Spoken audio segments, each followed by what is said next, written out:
ಮೈಸೂರಿನಲ್ಲಿ ಸಿದ್ದರಾಮಯ್ಯ ಕೊಟ್ಟಂತಹ ಹೇಳಿಕೆ ಹಿಜಾಬ್ ನಿಷೇಧ ವಾಪಸ್ ಪಡಿತೀವಿ ಅನ್ನುವಂಥದ್ದು ರಾಜ್ಯದಲ್ಲಿ ಚರ್ಚೆಗೆ ಗ್ರಾಸವಾಗ್ತಾ ಇದೆ. ಇದೀಗ ಆ ಹಿಜಾಬ್ ಮೇಲಿನ ನಿಷೇಧ ವಾಪಸ್ಸಿಗೆ ಹರಿಪ್ರಸಾದ್ ಅವರು ಸಮರ್ಥನೆಗೆ ಮುಂದಾಗಿದ್ದಾರೆ.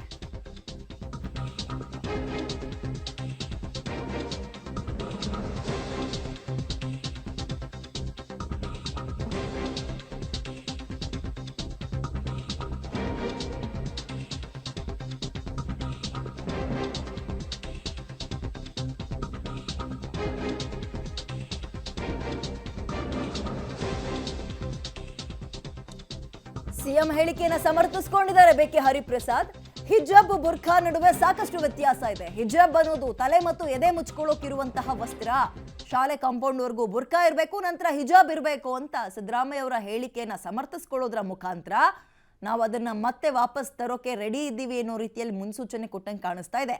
ಆಹಾರ ಮತ್ತು ಉಡುಪು ಎಲ್ಲ ಹಕ್ಕು ಕೂಡ, ಅಂದ್ರೆ ಎಲ್ಲರ ಹಕ್ಕು ಅದು ಮತ್ತು ವೈಯಕ್ತಿಕ. ಸಿದ್ದರಾಮಯ್ಯ ಅವರು ಇದೇ ಮಾತನ್ನು ಹೇಳಿದ್ರು. ಸಿಎಂ ಸಿದ್ದರಾಮಯ್ಯ ಹೇಳಿಕೆಗೆ ಹರಿಪ್ರಸಾದ್ ಸಮರ್ಥನೆಗೆ ಮುಂದಾಗಿದ್ದಾರೆ. ಇಲ್ಲಿ ತನಕ ಸಿಎಂ ಸಿದ್ದರಾಮಯ್ಯ ಅವರ ವಿಚಾರದಲ್ಲಿ ಕೆಂಡಾಮಂಡರಾಗಿದ್ದ ಬಿಕೆ ಹರಿಪ್ರಸಾದ್ ಹಿಜಾಬ್ ವಿಚಾರವನ್ನು ಸಮರ್ಥಿಸಿಕೊಂಡಿದ್ದಾರೆ.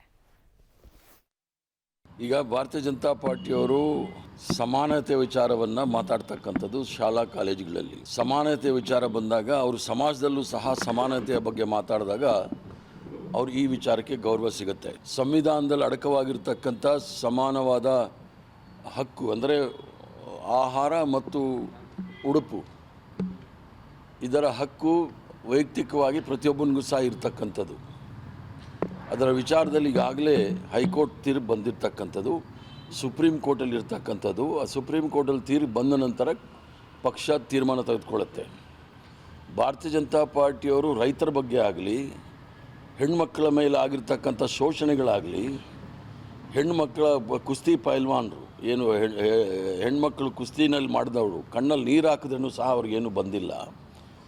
ಇವರು ಈ ವಿಚಾರವನ್ನು ತೆಗೆದುಕೊಂಡು ಮೊದಲು ಅವರಲ್ಲಿ ಏನಿದೆ ಉಳ್ಕನ್ನು ನೋಡಲಿ, ಆಮೇಲೆ ಕಾಂಗ್ರೆಸ್ ಪಕ್ಷ ಏನು ಮಾಡುತ್ತೆ ಬಿಡೋದು ಅದು ವಿಚಾರ ಬೇರೆ. ಕಾಂಗ್ರೆಸ್ ಪಕ್ಷ ಭಾಳ ಸ್ಪಷ್ಟ. ಇದೀಗ ಬಿಕೆ ಹರಿಪ್ರಸಾದ್ ಅವರು ಕೊಟ್ಟಿರುವಂತಹ ಹೇಳಿಕೆ ಹಿಜಾಬ್ ವಿಚಾರದಲ್ಲಿ. ಕುಸ್ತಿಪಟುಗಳು ಮೊನ್ನೆ ಮೈಕ್ ಮುಂದೆ ಶೂ ತೆಗೆದಿಟ್ಟು ಹೋಗಿದ್ದು, ಪ್ರಧಾನಿ ಮನೆಗಳ ಮುಂದೆ ತಮ್ಮ ಪದಕವನ್ನು ತೆಗೆದಿಟ್ಟು ಹೋಗಿದ್ದೆಲ್ಲ ಪ್ರಸ್ತಾಪ ಮಾಡೋದ್ರ ಮುಖಾಂತರ ಏನ್ ತಪ್ಪಿದೆ ಹಿಜಾಬ್ ಅನ್ನ ಹಾಗೆ ಮಾಡೋದ್ರಲ್ಲಿ ಅಂತ ಹೇಳಿದ್ದಾರೆ.